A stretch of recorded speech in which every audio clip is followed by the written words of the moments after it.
মাছের রাজা ইলিশ আর বাত্তির রাজা ফিলিপস, এটা এক সময়ের একটা ডায়লগ ছিল।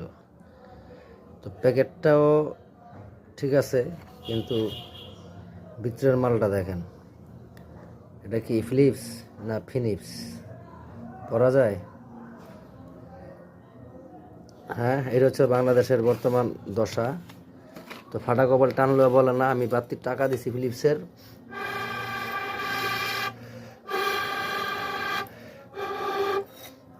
তো ওই টাকায় আমার এই বাত্তি দিছে, তো আমার কি নকল টাকা না 2 নাম্বার টাকা না হারামের টাকা বুঝলাম না।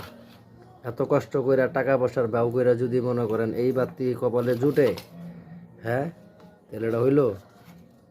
এখন দোকানদারের কাছে নিয়ে গেলে হয়েছে কি, দোকানদার বাপটা হলো এরকম, আমি বাত্তিটা আরেক কোম্পানির না এটার মধ্যে ভরে দিছি। তো যাই হোক, যে যেরকমই ব্যবসা করেন করেন, কিন্তু আসলে শুদ্ধতা বজায় রাখেন।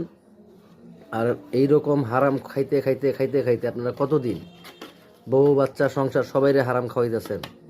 এর লাভ কি? আবার এই টাকা দিয়ে হজে যান, বছর বছর জাকাত দেন, ফেতরা দেন, না লাভ কি? তো ওই ভণ্ডামি বাদ দেন, লিগ্যাল কিছু করার চিন্তা করেন,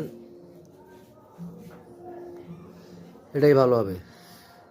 আর গজব কামেন না, কারণ আল্লাহ পাক গজব দিব এরকম একটা স্পেসও নাই যে আমার গজব দিব, বুঝছেন? তো ভালো থাকেন।